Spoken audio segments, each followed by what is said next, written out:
Hello, everyone, and welcome to this Mountaineer Vote series. This particular topic is going to discuss civil discourse, what, how, and why.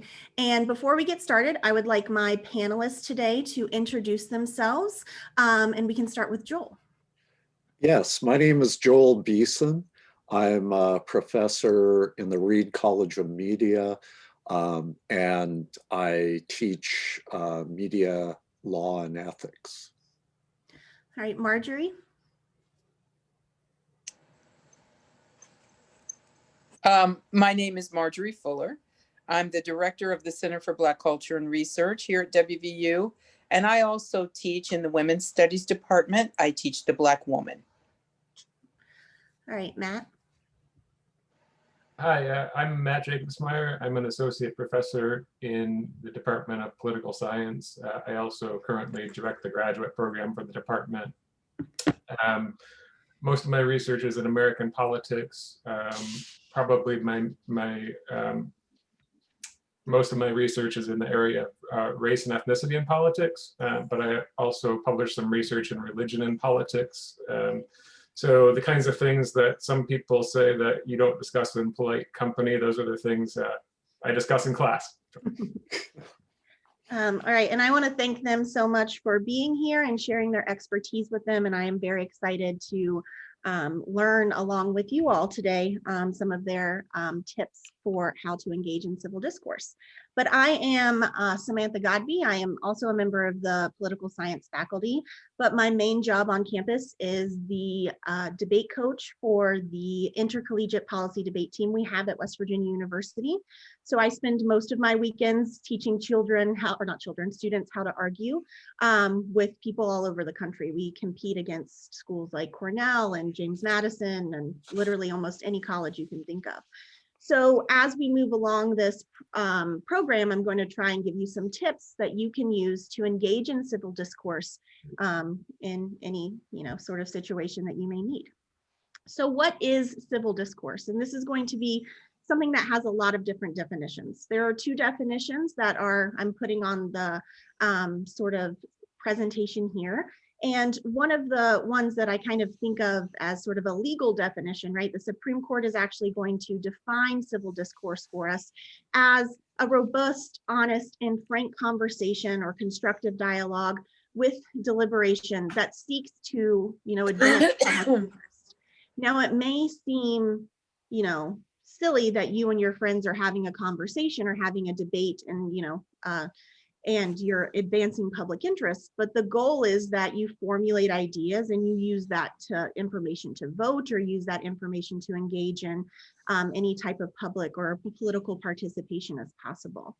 Another definition that I really like, and the reason that I added it to this, is that it's not supposed to just be everyone agreeing with one another, right? James Calvin Davis in his book, The Defense of Civility, is going to define civil discourse as the exercise of patience, integrity, humility, and mutual respect in civil conversation, even, right? And this is the most important part of this definition, or especially with people with whom you disagree.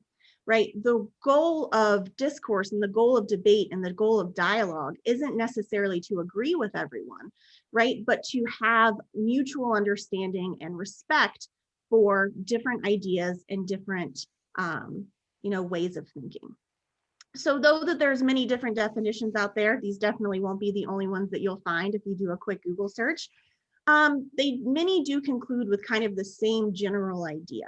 It's an honest, real dialogue that has potentially controversial issues where those who engage in dialogue, the goal, right, is to be listened or to listen, to learn, and to disagree respectfully.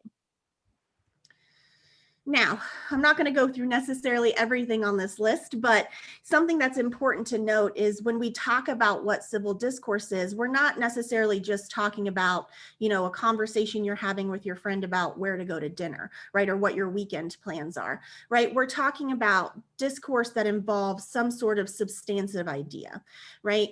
And we're trying to make it so that it is a significant conversation. The argumentation that you're having with whoever you're conversing with is based on the facts of the argument, not attacks on the other participant, right? One of the biggest things that I tell my students when they're debating, right, is that you don't really, you don't really engage, right, your opponents, right? You engage their ideas. So you don't, when they're asking questions to one another, they're typically looking at the third party judge. They're not even like entertaining the idea of, that being an opponent that they're necessarily combative with, right? The idea is that you engage the argument, right? And not engage the person or not use any sort of attacks on that person as they are. The goal is to have both sides listen and respect each other, to use real sources, real verified media sources, try to find a middle ground, and to be open-minded, right? Now, it may be, if you're kind of thinking, if you're a student and you're, about to go home for break and you're wondering how you're going to fight with Uncle Joey over the Thanksgiving table, there may be instances where it seems impossible, and it may be, right? If you're the person that I keep saying opponent because I'm a debate coach, but it's not, the person you're talking to is unwilling to engage or to listen or to respect your ideas, then in some instances, it may be impossible. But for the most part, I believe most people are willing to have open dialogue, right? Discussing controversial opinions is something that is difficult, right? And oftentimes can bring up feelings of emotion and hurt, especially if you feel very passionately about something and someone disagrees with you or makes you feel, a certain way for the way that you, kind of have your worldview. Oftentimes, those responses make it difficult. And I'm not here to tell you that those things aren't true and your feelings aren't, adequate. They are. All of those things are true, but I'm going to give you some tips on how you can separate some of the emotional aspect of argumentation from these conversations that sometimes can get heated or, people's feelings can get hurt. Something that I did want to note very quickly about what civil discourse is not, is that civil discourse is not necessarily that we all agree, right? When we're talking about the debate team in particular, they have to affirm the resolution and they have to negate the resolution in equal amount of time, right? So my debate students know every single side of an argument, right? If they want to be successful, at least they do. And I kind of live by the worldview, and I tell this to my students in my political science classes, that you can't fully know how you feel about a political issue or any type of issue until you know the other side, right? So I'm not saying that every discourse you have is going to end up with everyone agreeing, right? That's not even the goal of civil discourse. Debate and having a discussion of ideas is a very important part of the American political experiment. And being able to freely express those ideas is also another important part. So it's not that you can only engage in discussion with people that you feel agree with you. In fact, I think that may be one of the larger problems that we kind of have, and maybe we'll get into some of that when we, have the questions for the participants. But we have to talk to people who we disagree with to understand why they have different worldviews, right? Civil discourse is also not an avoidance of controversial issues, right? We should and need to talk about controversial issues so we don't continue to recreate the same problems that we have seen in society, right? If we just ignore them and sweep them under the rug and not talk about them and not try and find ways to solve these controversial issues, then we're not really going to progress or get anywhere, right? And it's really also not a chance for you to undermine or make fun or have someone undermine you or make fun of you, right? The goal is to have a calm, constructive conversation, even if you do disagree. So I have some tips for you, right? Some tips if you're wanting to figure out how you can engage in these types of dialogues with friends, family, if you're, non-COVID times at a social situation and, discussion moves to politics or something like that, you can have these conversations without fear of feeling disrespected or fear of having people's feelings hurt. The first is that you and hopefully everyone in the conversation goes in with an open mind. The goal of civil discourse should not be to change the person's mind, right? Because that's probably not going to happen. For the most part, everyone engaging have made up at least some, formulation in their mind of what they believe to be the rights and wrongs of the world. right? So the goal isn't necessarily to change that person's mind. The goal should be to be heard and understood, right? If you're at the Thanksgiving table with Uncle Joey and Uncle Joey, doesn't, and you don't necessarily are probably not going to change his mind, right? But maybe he can understand why you feel the way that you do. And if he can understand, right, the way you feel the way that you do, that's a step in the right direction, right? Understanding the logic and sort of argumentative basis of why people feel the way that they feel about certain political issues, or, it doesn't have to be political to be civil discourse, but, certain issues like that is a step in the right direction. Understanding one another is a good starting point. Another thing is to not interrupt. Again, stay calm and wait for your turn, right? I know that it may seem a little counterintuitive, the way in which we typically have, discussions, and we want a free exchange of dialogue. But something I tell my debaters all the time, both when they're competing and when they're not competing, is that ground rules are important, right? We have set ground rules in debate. One of the biggest ones, and the one that's most strictly enforced, is time, right? You only have so much time to give your argument. And again, this may seem a little silly. You're at the Thanksgiving table and you're only going to get 3 minutes to tell your side of the story. But setting these ground rules allows everyone in the conversation to feel as if they're being listened to, or they're getting their chance to express whatever their sort of argumentation or whatever their argument is. Right. So it's important, in discussions to set some of those ground rules, and they can be whatever you want. I suggest time limits, right? Everyone gets a set amount of time. That way people aren't interrupting you. People aren't ganging up on you. There's not like a whole side of the Thanksgiving table versus the other side of the Thanksgiving table. People aren't talking over one another. And we're really sort of sticking to things like time limits. I also think it's important that everyone gets a chance to rebut, right, what the previous person had said. Right. And again, this may seem counterintuitive. This may not seem like a casual flow of conversation, but in order to avoid, right, a lot of the sort of problems that come with discussing, controversial subjects, right, it's a good place to start. And I'm not saying every conversation with Uncle Joey has to be timed, but maybe as we start having this dialogue, right, we kind of start with some of these ground rules.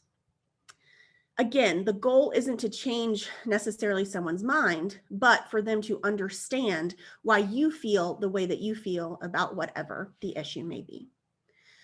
My last sort of set of tips, and I think this is important, and I think we'll get into, more into this into the question and answer section, is talk about your sources, right? If you are, it doesn't have to be like a formal, you're giving a research paper presentation at the Thanksgiving table, but it is, I actually read this full article. A lot of times we say we read articles and we've just read the headline, but, reading a full article and talking about the merits of that article and the, warrants and the sort of key points that justify your position, right?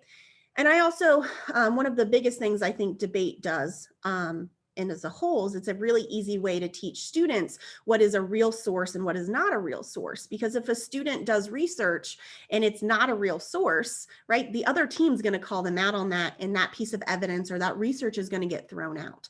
So if you hear Uncle Joey, spouting off something that you don't believe is true or sounds too good to be true or is only sort of justifying that position, kindly ask to see the source, right? Everyone has, for the most part, smartphones, right? He can shoot over the article that he got that from, and you can do the same. And sharing of sources and sharing of, trying to find legitimate sources versus non-legitimate sources is also a really good way to progress civil discussion, right? Talking about what is, a real legitimate news source versus what isn't, right? And a lot of those are going to be differentiations between news sources and opinion-based sources, right? So if you're really sort of gearing up and wanting to have this conversation, I really sort of advocate you having a set of research that you are willing to kind of present in a way. Not necessarily present in like a formal aspect, but, to justify some of your arguments.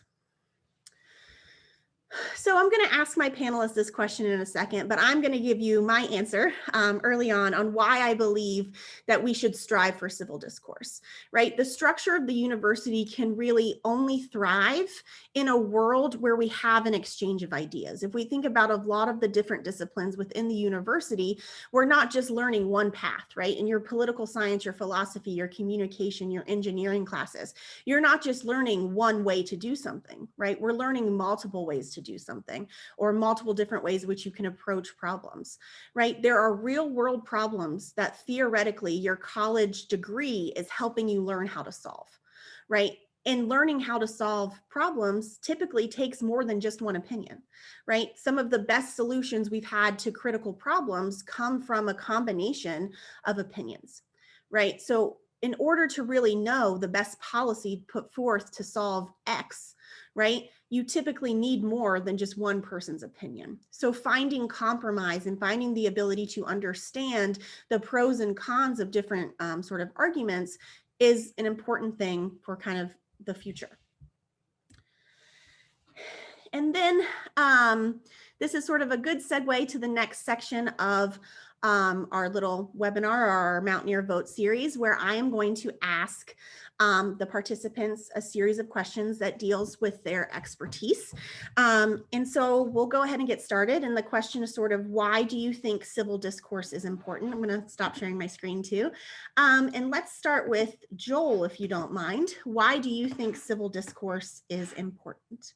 First, I want to be careful and clarify, I think, what we mean by civil discourse, because I think we have to acknowledge it's a contested term for many.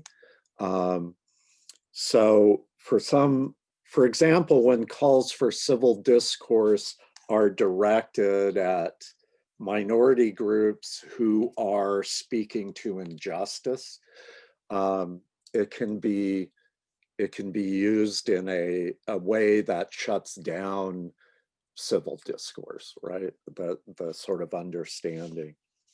And that said, I think we have a lot of work to do as a nation and within our communities to create a trusted space for this kind of discussion. It is important because it's at the core of our democracy that is enshrined in the First Amendment, that this free exchange of ideas is vital for participatory democracy. So it's clearly one of our foundational values. Hey, Marjorie, if you don't mind.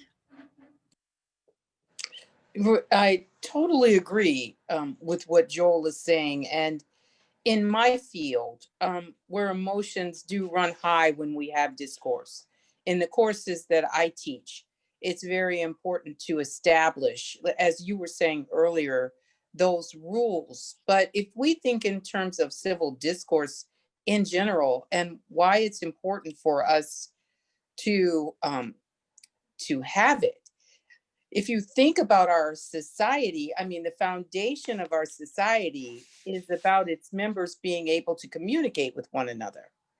And if you want to think about productive communication, it has to be civil or you get nowhere. We want societies that are safe. We want to be happy within our society. We want to be respected. And you're not going to have any of those elements of society if you cannot communicate civilly. And because we are such a divided society, that can be difficult, but there are ways, and I'm sure some of your questions that are coming will allow us to go more into that, but there are ways to develop civil discourse and to maintain it, especially as you are teaching. Thank you, Matt. When I was thinking about this very important question, I started breaking it down into thinking about civil discourse from basically three different viewpoints. One being a kind of a societal viewpoint, one being more of a personal viewpoint, although clearly related to the societal viewpoint, and another being kind of an intellectual viewpoint. And in terms of the societal viewpoint, we live in a society where everyone is free to have different ideas and different priorities, and we generally think that's a good thing. And we live in a democracy, and we generally think that's a very good thing. But of course, we often need to engage in group decision making, and when people have different values and different preferences, that's a difficult process. And usually, but not always, that requires compromise. And if we think back to, say, the authoring of the Constitution, and we look at that document, what we find is that nobody got everything they wanted out of that document, right? It was a product of compromise. And people got together. They needed to address problems that the nation was facing under the earlier Articles of Confederation, and they compromised, and we ended up with the Constitution. And to me, it seems awfully likely that civility encourages compromise. So it's important in that sense. But I do think it's important to mention that we don't always think compromise is a great thing. So returning back to the Constitution, these days, if we look back at one of the key compromises in the Constitution, the 3/5 compromise, right, which had the effect of counting enslaved Americans as 3/5 of a person for the purposes of determining how much representation each state would receive in the House of Representatives, we think that's an absolutely abhorrent compromise, right? So I don't think that compromise is the only thing that I don't think that promoting compromise is the only reason that civil discourse is important, right? But that kind of brings me to the individual viewpoint. And sometimes we want to convince people that we're right, right? And sometimes we want to persuade people. And sometimes the things that we want to persuade people of are things that we think are very important in terms of the justice of our ideas and the justice of the way our society operates, et cetera. And so we don't always want to compromise. And so if we look back at, say, the 1950s and the 1960s and the civil rights movement, I don't think people that were advocating for civil rights wanted to win voting rights for some African Americans. They wanted all African Americans to have voting rights, right? And in order to do that, I think civil discourse was a key component of convincing people of the justice of their cause, right? Now, I want to be really clear. Just trying to convince people through civil argument wasn't enough, right? This took direct action and civil disobedience. But civil argument was a big part of this. Like if I think about, for example, Martin Luther King Jr.'s letter from a Birmingham jail, this is an eminently civil document, right? It may not be what some people considered a polite document, but it's eminently civil in the ways that I think our panelists have all noted. There are assumptions stated. There is evidence presented. There's thinking about things in an open-minded way, and a discussion of principles instead of personal attacks and things like that. And I think that's very important. From an intellectual viewpoint, I think it's really hard to have a strong foundation for your own views if those views are never challenged. And sometimes it's good to be forced to remind ourselves of the assumptions that underlie our own views. And it's hard to do that if we don't ever debate with people with different views. And sometimes we might even change our views, and that might be a good thing. And in my experience, I think both as an educator and a student, civil dialogue promotes the development of critical thinking skills. That's extremely, extremely clear to me. And I think that's very important. And I just want to also just echo some of the things that have already, issues that have already been brought up with regarding definitions of civility And I think it's just really important to distinguish it from politeness, right? Civil discussion is not just about politeness. And as already mentioned, sometimes, especially in cases where one group has faces a power imbalance, the group that is trying to gain influence of a situation is accused of being impolite, right? And I also think it's really important for students to understand that engaging in civil discourse does not mean that we have a right to not be offended. My experience at WVU, my students have generally been really, really good at discussing things in a civil way, right? But I do think kind of more broadly, I do have some concern about people when they are offended trying to shut discussion down rather than to contest what has offended them, right? With civil argument, right? And I think the freedom of speech is critically important, and I think it's a very important thing to preserve.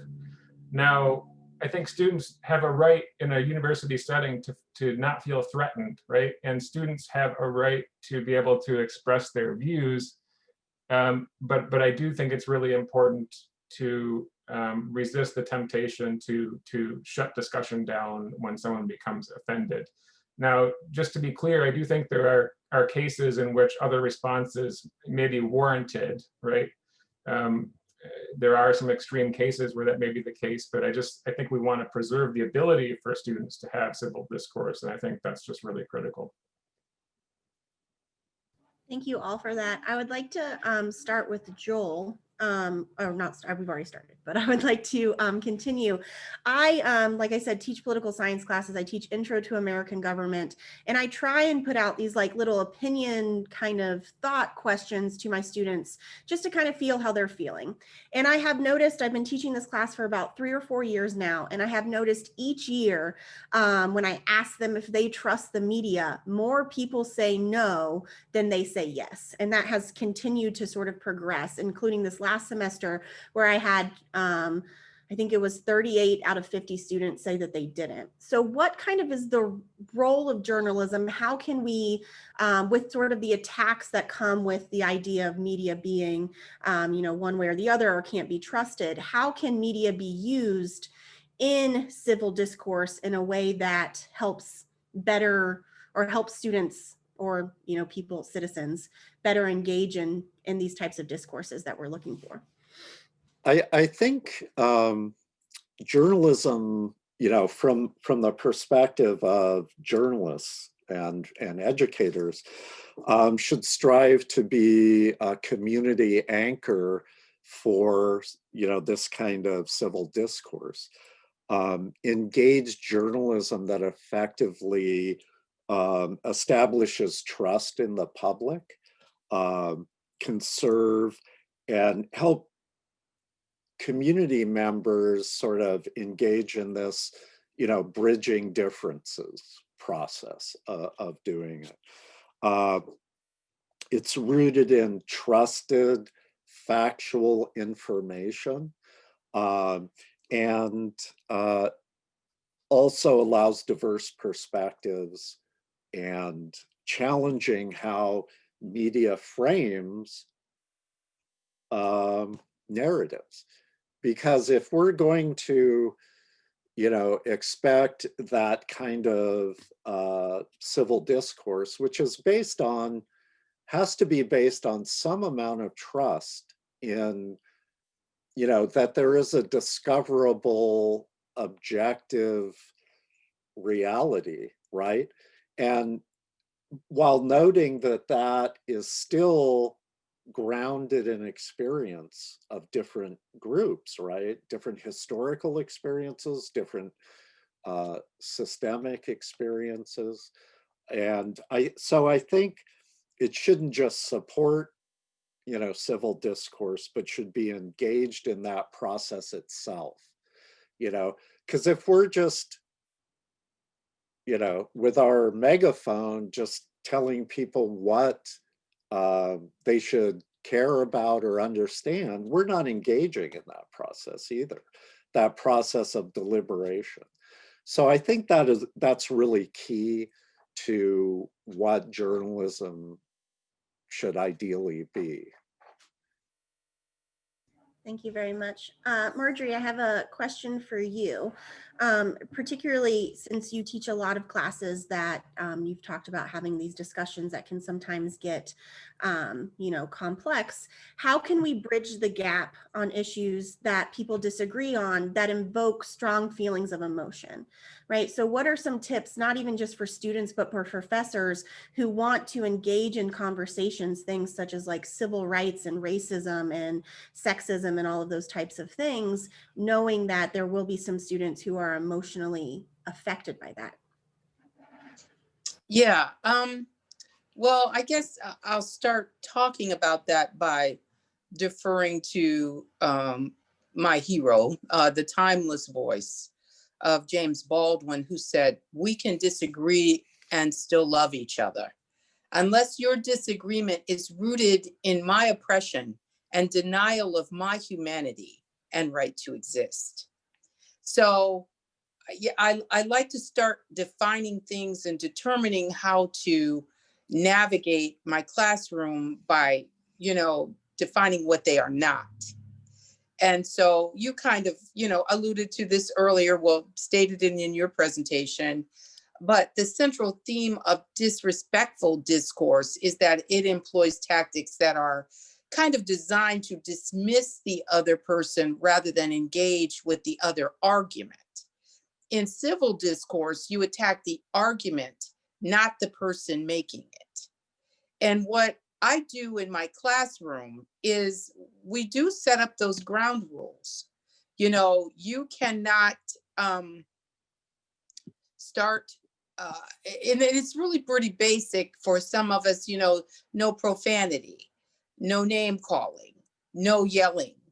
But there are some additional, more subtle things that people do that should be included in those ground rules, like no sarcasm, no performative politeness. You have to truly engage. And what I mean by that is you're listening to someone, you totally disagree with what they're saying, but your response to them isn't in true engagement.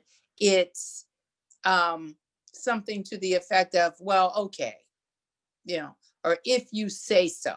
That's not engagement, and that's not acceptable.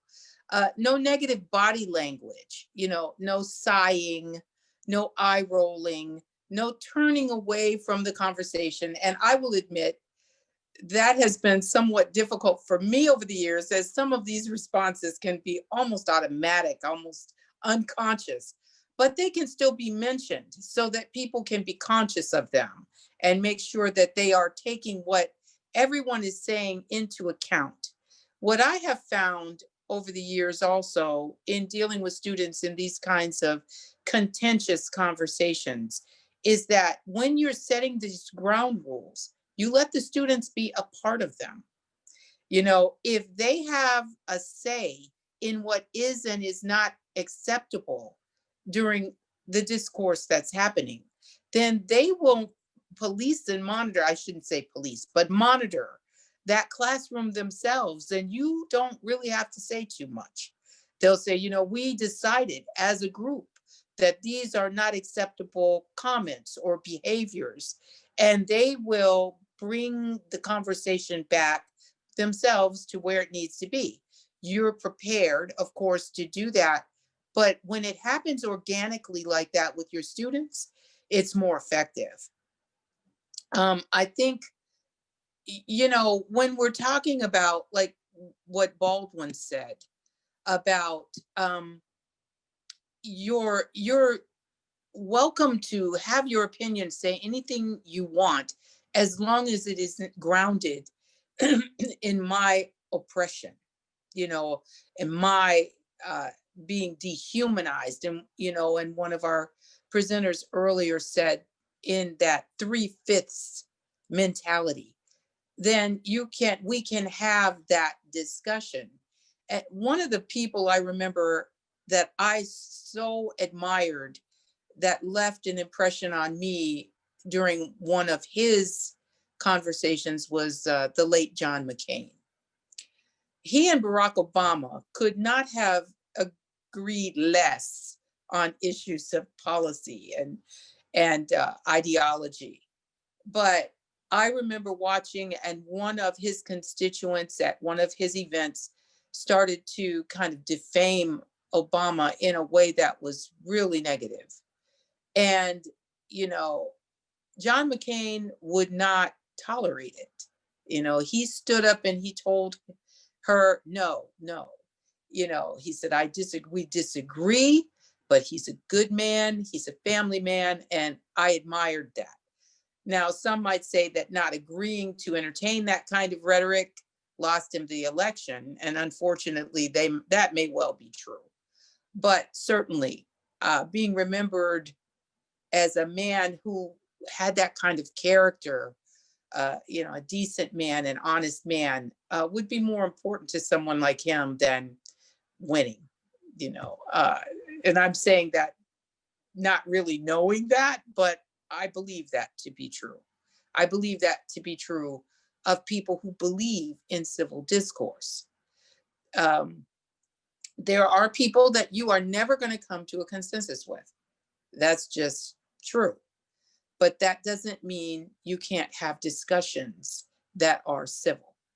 And I have had some really contentious issues discussed in my classrooms that everyone came to that old adage, we'll just have to agree to disagree. But at least you're hearing, you're not dismissing your understanding. And I think that's really important. Thank you. I've never thought about having the students help with the ground rules. That's really, I'm going to take that into next semester. That's really great. So Matt, I think this is actually a good segue for this question. Talking about sort of the current political climate, citizens obviously have a difficult time with civil discourse, but it doesn't just stop there. I think we're seeing a lot more polarization, particularly from our politicians, than we ever have before. I think that this was seen throughout this election cycle and even before that. So what are the impacts that citizens kind of face when politicians won't civilly discuss things? And then what does that kind of mean as it trickles its way down through the rest of society? Those are really good questions and important questions. Just to give a little bit of background regarding the literature about political polarization, in the early 2000s, a lot of people felt that the United States was becoming increasingly polarized and in a hurry. But there was a substantial scholarly debate about the extent to which that polarization was ideological or not. And was it the case that we were becoming a country where there was a whole lot of extreme liberals and a whole lot of extreme conservatives and nobody in the middle? Some scholars argued yes, other scholars argued no. My reading of the evidence is that there was some growth in ideological polarization, but really most Americans, if we think about the kinds of policies they preferred, were rather moderate.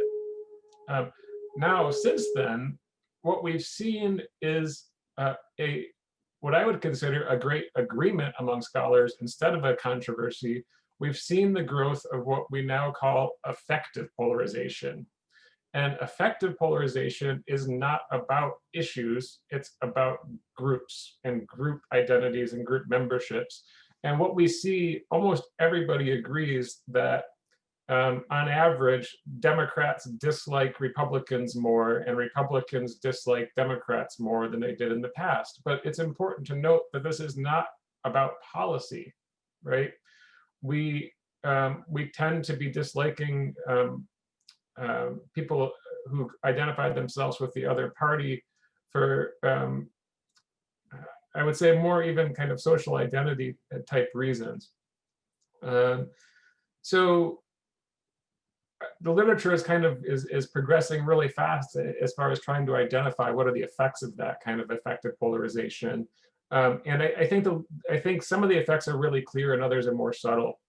And it seems very clear that effective polarization and uncivil discourse, both, right, lead to decreased political trust. I think the evidence there is pretty strong, and decreased political trust really can make it hard to govern. And we need to be able to govern in order to solve problems that society faces. So clearly civility has a role to play there, along with effective polarization.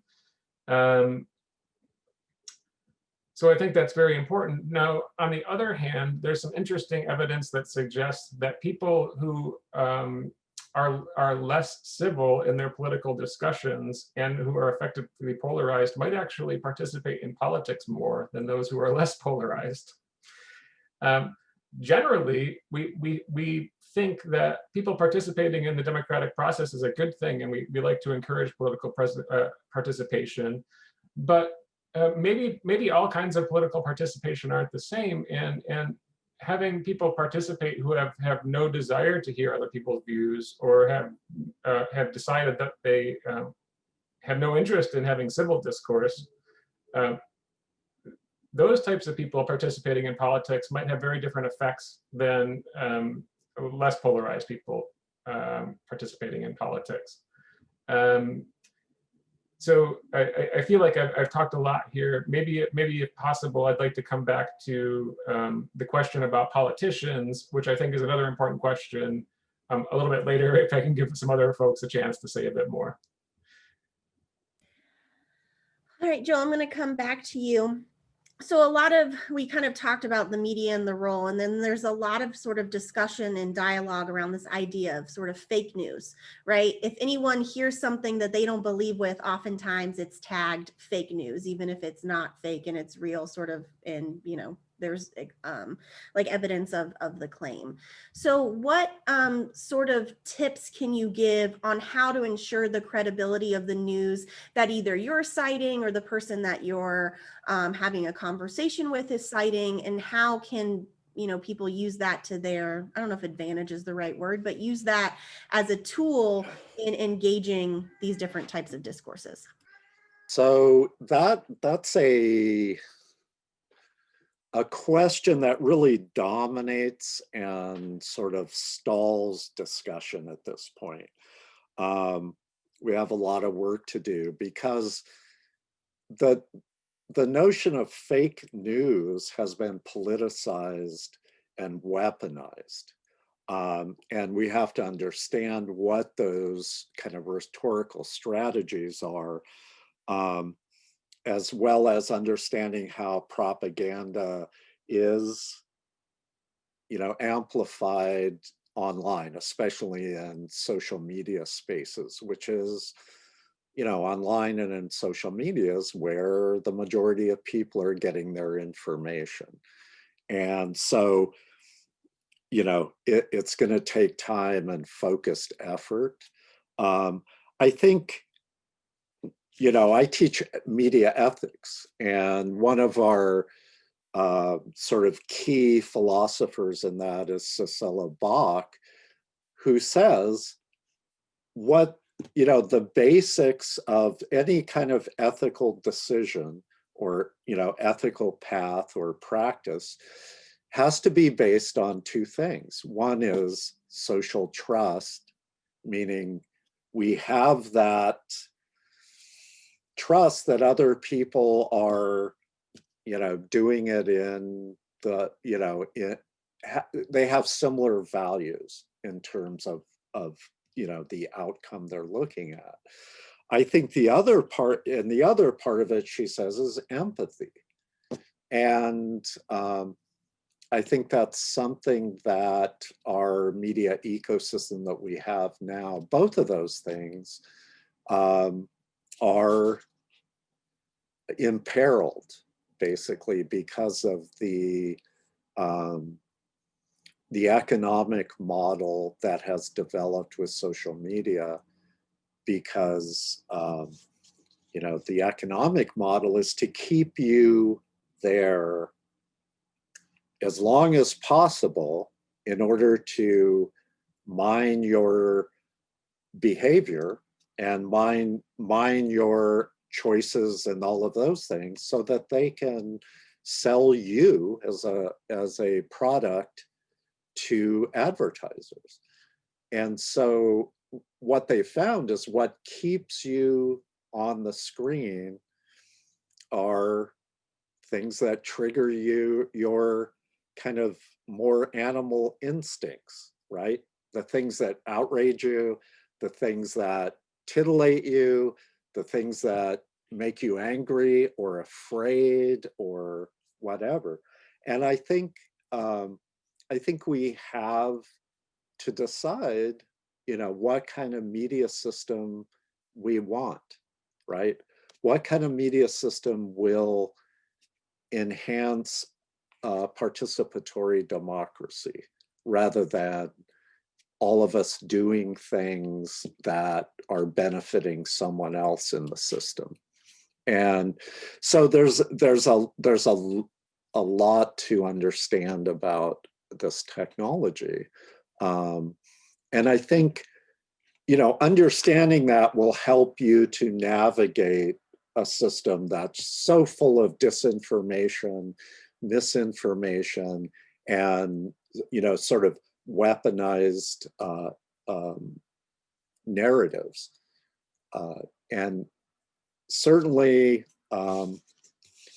we're all, as we see right now, our lives are tied, especially during the pandemic, to this information system. That's why we're here, which has already built in it, from the beginning, biases and things like that. Most of the people who work in Silicon Valley who developed this are white males who are, relatively privileged and affluent. And so when they code in, these algorithms, they're, biased to start with. So it's a difficult situation. And I think becoming aware of that will help you to navigate it. So that's, I guess, my take on that. Thank you very much. That was very helpful.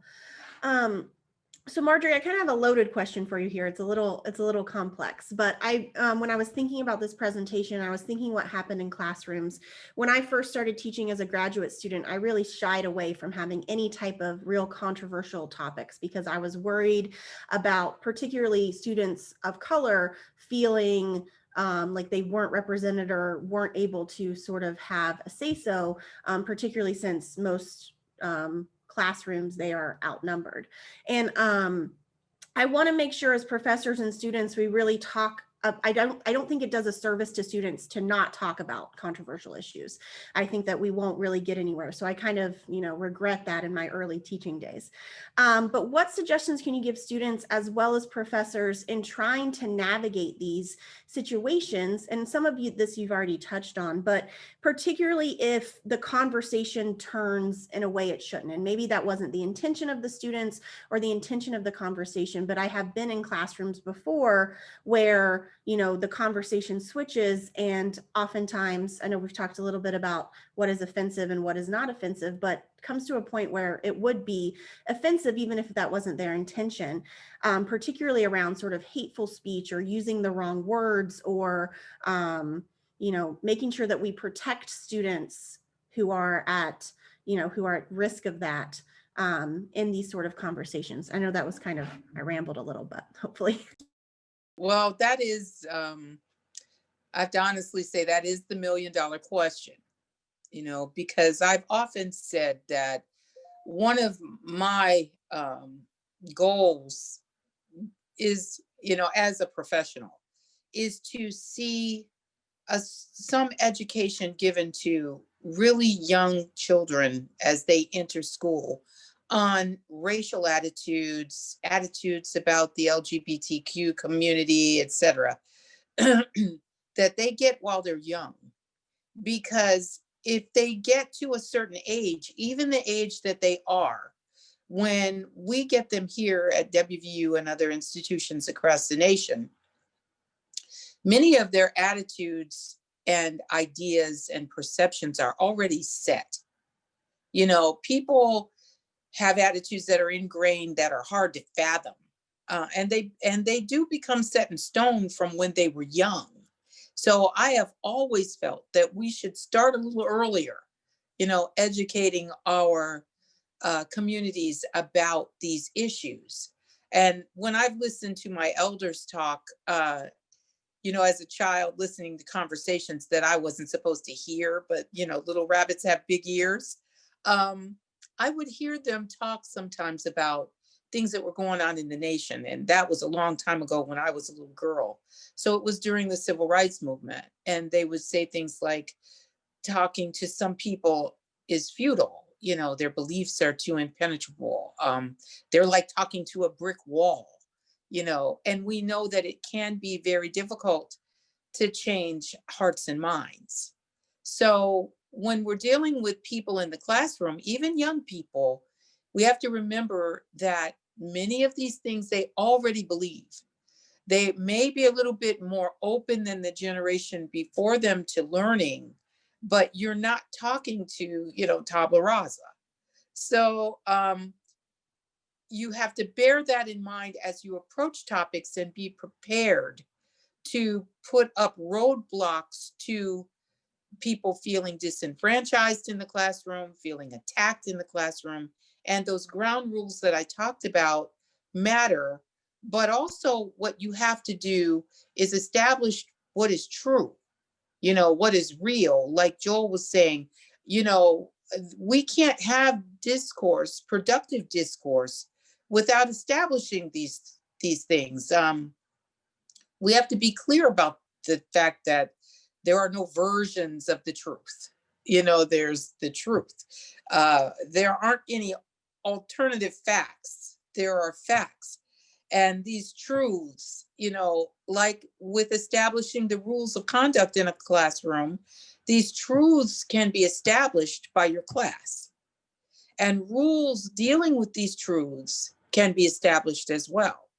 And, you know, that goes towards diffusing any intentionality around misguiding people or abusing people or disrespecting people, because disrespect is a form of abuse, and disrespecting somebody's culture and disrespecting someone's views is not acceptable either, as long as everything that we're talking about is true, you know, is real. So it's not possible to do it 100% every time, but I have found that establishing these things early and establishing them with consensus, because there's certain things that no one's going to disagree with, you know, and if they do, then you can kind of understand where they're coming from with it, and it falls into that category of misguiding or intentionality of purpose towards harm. And it works for me, and it does take a certain amount of practice. You have to have a little foresight and be able to see things coming, but it does work. Thank you very much. I oftentimes tell my political science classes, I'm like, we all want the same things. We want good education and good, you know, economy and good things. We just disagree on how to get there. And so it's not necessarily a disagreement on the end goal, but how you can sort of get there. So I think that that's a really great point. So, Absolutely. Matt, I think this will be the question that sort of wraps it up, because everyone sort of answered, even though I had more questions listed, they've sort of answered them in their other points. And not to give you sort of the big sort of overarching question, but is civil discourse important for a democracy? I think we've all kind of hinted that we think that it is. And if so, why is that the case? And why should we maybe try and strive to increase those conversations? I certainly think that civil discourse is absolutely critical to democracy. I think all of today's participants have done a great job of highlighting that. And I think part of that has to do with, and part of maybe the solution to incivility in politics and society is thinking about the identities that we all have, the identities that may define us and put us into separate groups, but also the identities that we might have in common. And I think one of the things that democracies need to accomplish is to kind of highlight the commonalities, as you were just talking about, Samantha, that we might all have. And I think it's important to note that some identities we can choose to emphasize or disemphasize, and if we can find ways, or if we can find commonalities with other people that will help us act more civilly towards other people. In terms of the political discourse, and kind of getting back to what happens in, say, Washington or in Charleston, West Virginia, you know, in the Federalist Papers, Madison wrote about the advantages of having a republic or a Republican democracy where we have elected officials who make policy rather than just a direct democracy where people make policy decisions by majority rule or something like that directly.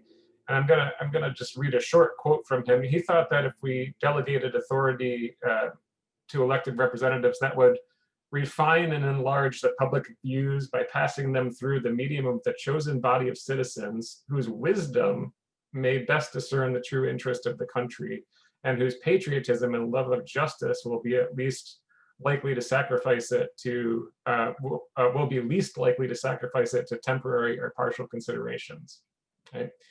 I think if most of us look at politics today and look at Washington or Charleston, that's not what we see, right? And that's especially not what we see when we see politicians who are engaging in highly uncivil discourse. They're not acting in the ways Madison thought they might act, and they're really, instead of downplaying temporary or partial concerns, that they're amplifying those concerns, right, rather than attending to the long-term interests of society. Now, what we can do about that, I wish I had some great ideas about what we can do about that. I don't think there's consensus on a scholarly level or what we can do about that, but it certainly affects the public, right? And when the public sees politicians acting in uncivil ways or displaying incivility, that affects how the rest of us act. And the one thing I just really worry about, perhaps more than anything, is discourse that becomes so uncivil that it becomes dehumanizing. And I think about just a couple of years ago, standing outside of Woodburn Hall at a vigil for the victims of the horrible shooting at the Tree of Life Synagogue in Squirrel Hill outside of Pittsburgh. And I really worry about a discourse becoming so incivil that people are dehumanized, and that contributes to awful events like that, right? So I think it's very important that we promote civil discourse, and I think we need to try to find ways also to hold our elected officials, whatever party they're a member of, to hold them to account when they're not being civil, right? And do our best to try to find ways to do that.